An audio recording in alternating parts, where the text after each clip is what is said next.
Another Ants on a Rock video. Welcome to the Ant Corner. Hey there ladies and gentlemen, welcome back to another Ants on the Rock video.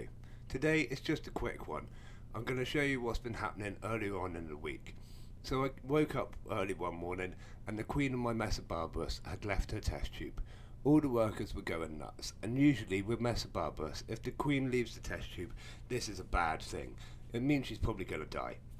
So I panicked, I got a new test tube set up and I stuck that in the tubs and tubes setup. They all quickly moved in, but a few hours later the queen was back out and not looking happy. So have a little watch of the video, see what I did. So this is what I woke up to.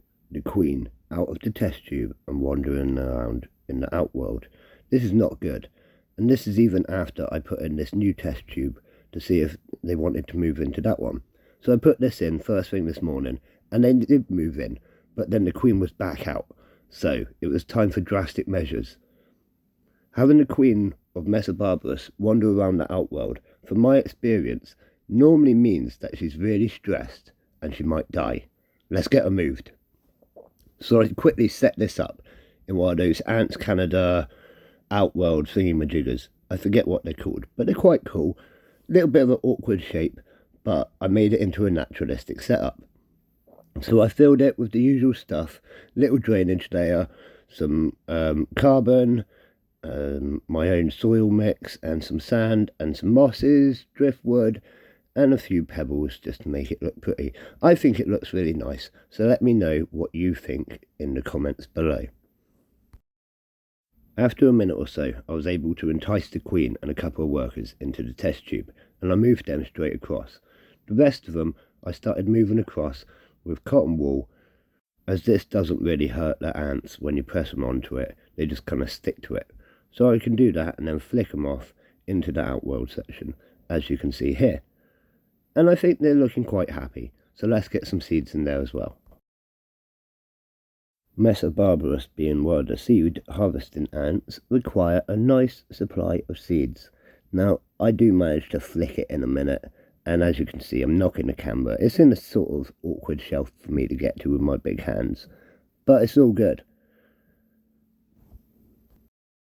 It didn't take long for the worker ants to find their way back to the test tube and back to their queen, which is really nice for them to be reunited in this way. Hopefully, they won't nest straight away.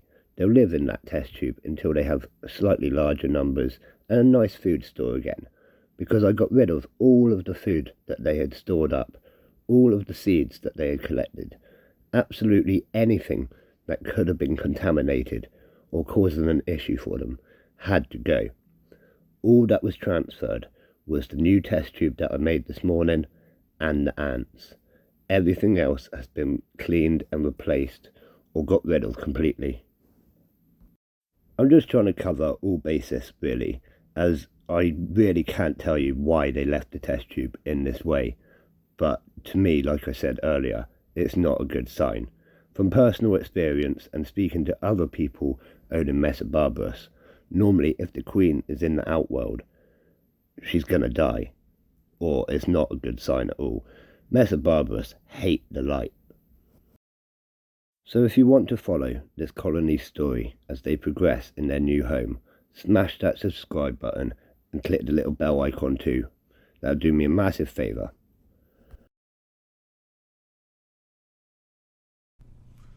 And that's it for another week. I hope you enjoyed that video. I hope it all goes well. Let me know in the comments what you think could have been the problem in the test tubes. Let me know if you like the enclosure. And let's just keep our fingers crossed that this colony goes well. It's nice to have that diversity, one Messor Barbarus in a man-made setup and one Messor Barbarus in this natural setup. So it's not an issue. I wanted to put them in a natural setup from the start, to be honest. So that's it for me from another week. And as always from me, I'll see you again soon, Ant fans. And I want to take this moment to say a massive thank you to my Patreon supporters. Jason Walker, Kevin Rogerson and Anthony Matters. You're absolutely awesome for supporting me. And thank you to Answer Us for supporting the picnic table live streams as well. Don't forget to check them out every Wednesday and Sunday. And if you're interested in supporting the Ants on Rock channel as we grow throughout many platforms, check out my Patreon page via the links below and see what perks you can get for supporting the Ants on the Rock channel. As always from me, I'll see you again soon, Ant fans.